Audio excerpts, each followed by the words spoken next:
ओम शांति। आप सबका इस आध्यात्मिक यात्रा में स्वागत है। आज का विषय बेहद ही गहरा है। जब अपने ही हमें दुख दें तो क्या करें?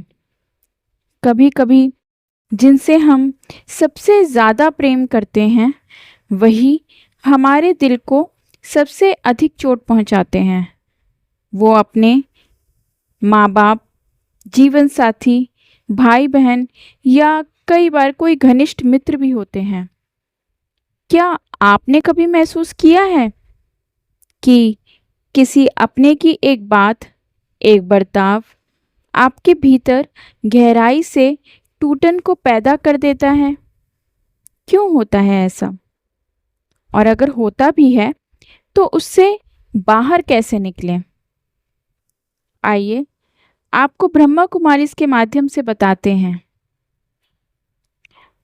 हमारा मन दुखी नहीं होता, हम उसे दुखी बनाते हैं जब हम दूसरों के व्यवहार से अपनी उम्मीद जोड़ देते हैं।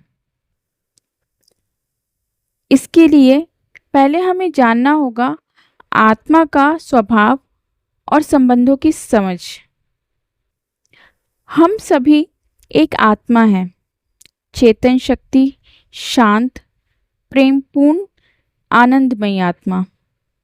लेकिन जब हम इस दुनिया में आते हैं तो यह आत्मा शरीर, परिवार, संबंध और संस्कारों से जुड़ जाती है। यहाँ सबसे महत्वपूर्ण बात यह है, क्या हम यह जानते हैं कि कोई भी हमें दुख नहीं दे सकता जब तक हम उसे अपने भीतर प्रवेश नहीं करने देते। ब्रह्मा कुमारी इसमें समझाते हैं कि दूसरों के कर्म उनके हैं, लेकिन मेरी उदारता मैं खुद हूँ। उदाहरण के लिए माँ कहती है तू कभी कुछ नहीं कर सकता। अगर आप आत्मा की दृष्टि से देखें तो यह केवल एक वाक्य है, लेकिन हम इसे पकड़ लेते हैं, उसे दोहराते हैं और फिर वह एक दिन घाव बन जाता है। आइए इसे कर्म सिद्धांत और भाग्य की भूमिका से समझते हैं। ब्रह्मा कुमारी में एक मूल सिद्धांत है और वह सिद्धांत है, हर आत्मा चाहे वह किसी भी रूप में हो, किसी भी रिश्ते में हो, अपने कर्मों का हिसाब किताब लेती और देती है। इसका अर्थ है, अगर कोई हमें दुख दे रहा है तो संभव है यह पूर्व जन्म का कोई अधूरा हिसाब हो। यह जानकर क्या होगा? क्या हम प्रतिक्रियावादी बनना बंद कर देंगे? क्या हम अंदर से ये कह पाएंगे, शायद यह मेरा पुराना कर्म है और इसे अब समाप्त कर देता हूँ? असल में जैसे ही हम यह दृष्टिकोण अपनाते हैं, हम भीतर से मुक्त होना शुरू कर देते हैं। अर्थात अगर आप इस सत्य को समझ लें कि यह मेरा कोई पूर्व जन्म का कर्म है जिसका हिसाब इस जन्म में चुकतू हो रहा है और इस हिसाब को चुकाने में मुझे अपना सहयोग देना है, तो आपका दृष्टिकोण बिल्कुल बदल जाएगा और कहीं ना कहीं आप अंदर से मुक्त होना शुरू कर देंगे। आइए अब समझते हैं कि आत्मा की हीलिंग कैसे करनी है और शिव बाबा से इसका जुड़ाव किस प्रकार है। अब हम बात करेंगे भीतर की शक्ति को कैसे जागृत करें। जब कोई अपना दुख दे तो अपनी शक्ति को कैसे बचाएं।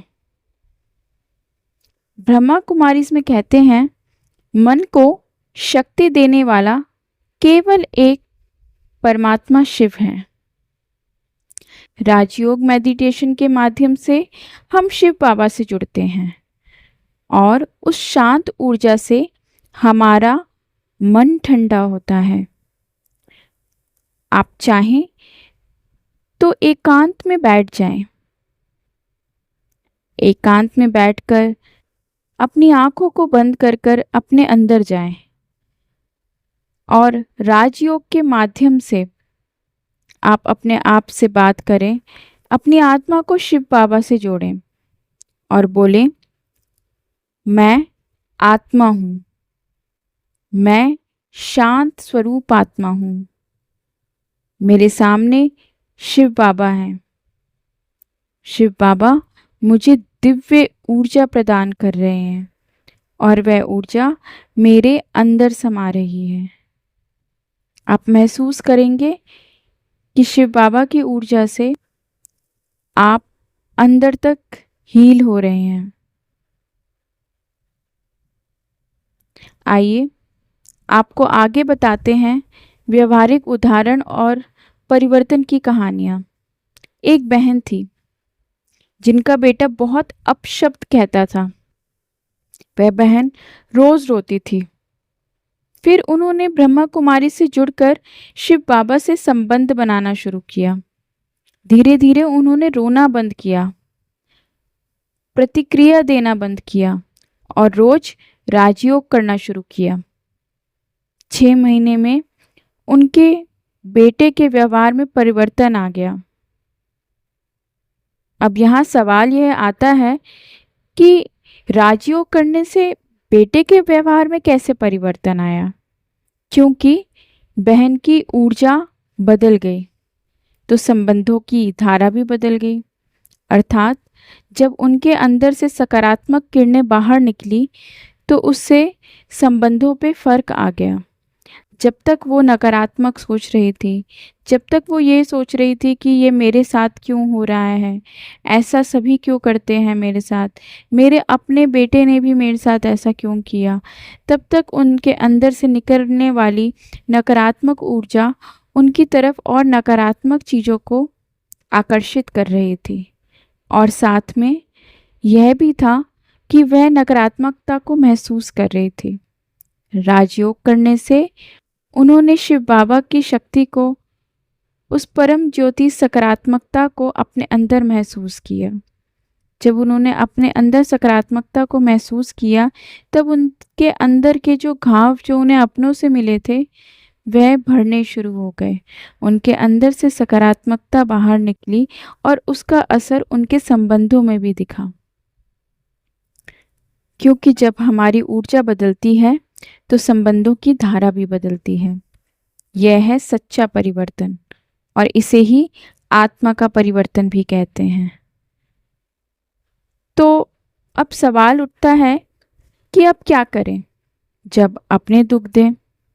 सबसे पहले स्वीकार करें कि चोट मुझे लगी है।